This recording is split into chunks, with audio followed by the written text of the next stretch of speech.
স্বাধীনতার পর থেকে 8 দশক সেইভাবে চর্চায় আসেনি কিভাবে ভারত ভক্তি পশ্চিমবঙ্গের। পূর্বতন তৃণমূল সরকার পয়লা বৈশাখকে পশ্চিমবঙ্গ দিবস হিসেবে পালন করত। রাজ্যের ক্ষমতায় প্রথমবার এসেই পশ্চিমবঙ্গের ইতিহাস নিয়ে সচেতন বিজেপি সরকার। মুখ্যমন্ত্রী শুভেন্দু অধিকারী আগেই জানিয়েছিলেন, ইতিহাসকে মান্যতা দিয়ে 20শে জুন পশ্চিমবঙ্গ দিবস পালন করবে রাজ্যের বিজেপি সরকার। সেই মতো শনিবার রাজ্য জুড়ে পালিত হয়েছে পশ্চিমবঙ্গ দিবস।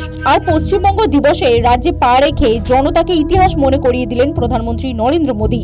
বুঝিয়ে দিলেন, কংগ্রেস, বাম, তৃণমূল কেউই সঠিক ইতিহাস তুলে ধরেনি, উল্টে তোষণের নীতি নিয়েছিল।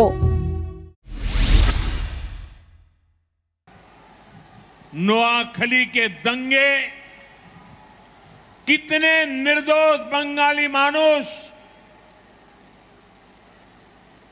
बंगाल के लोग उसकी भेंट चढ़ गए। भाइयों बहनों, बंगाल ने रक्तपात सहा, बंगाल ने अपनों को खोया, अपनी मातृभूमि के टुकड़े होते देखे, लेकिन बंगाल ने अपनी अस्मिता और पहचान को नष्ट नहीं होने दिया।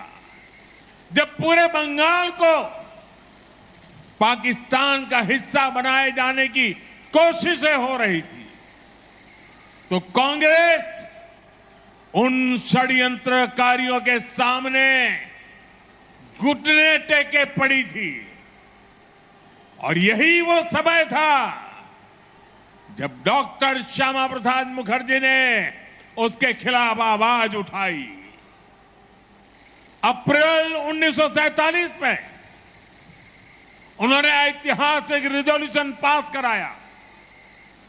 उन्होंने घोषणा की, पूरा बंगाल पाकिस्तान का हिस्सा नहीं बनेगा। जो कांग्रेस बंगाल को लावारिस छोड़ना चाहती थी, विभाजन के बाद उसने बचे हुए पश्चिम बंगाल में भी तुष्टीकरण के खेल खेलने शुरू कर दिए। पश्चिम बंगाल के इस इतिहास को दबाया गया। আর এই প্রসঙ্গে বলতে গিয়ে প্রধানমন্ত্রী টেনে এনেছেন পশ্চিম বাংলার উন্নয়নের প্রশ্ন। অভিযোগ করলেন, পূর্বতন বাম এবং তৃণমূল সরকার গর্ত খুঁড়ে গিয়েছিল। ডাবল ইঞ্জিন সরকার ক্ষমতায় আসায় থমকে থাকা উন্নয়নের কাজ যে ফের গতি পাচ্ছে তা বুঝিয়ে দিলেন প্রধানমন্ত্রী। आज बीजेपी एनडीए सरकार में इसके लिए विकास के महाअभियान की शुरुआत हो रही है। साथियों, बंगाल में दशकों तक पहले लेफ्ट और फिर टीएमसी ने जो गड्ढे बनाए, उन्हें भरने के लिए डबल इंजन सरकार ने सुपर फास्ट स्पीड से काम करना शुरू कर दिया है। रुकी हुई योजनाओं पर काम आगे बढ़ने लगा है। आज पीएम किसान सम्मान निधि की 23वीं किस्त भी जारी की गई है। পশ্চিমবঙ্গ দিবস উপলক্ষে শনিবার সভা ছিল তারকেশ্বরে। এই জায়গার ঐতিহাসিক গুরুত্ব রয়েছে। স্বাধীনতার সময় বঙ্গভঙ্গের আঁচ পেয়ে আন্দোলনে নামার সিদ্ধান্ত নিয়েছিলেন শ্যামাপ্রসাদ মুখোপাধ্যায়। পশ্চিমবঙ্গের ভারত ভক্তিতে অবদানের জন্য শ্যামাপ্রসাদ মুখোপাধ্যায়ের বিশাল আকার মূর্তি বসানোর ঘোষণা করেছেন মুখ্যমন্ত্রী শুভেন্দু অধিকারী। আসুন, আগামী 23 তারিখ আত্মবলিদান দিবস এবং 6 জুলাই ডক্টর শ্যামাপ্রসাদ মুখার্জির 125তম জন্ম জয়ন্তী আমরা সাড়ম্বরে পালন করি।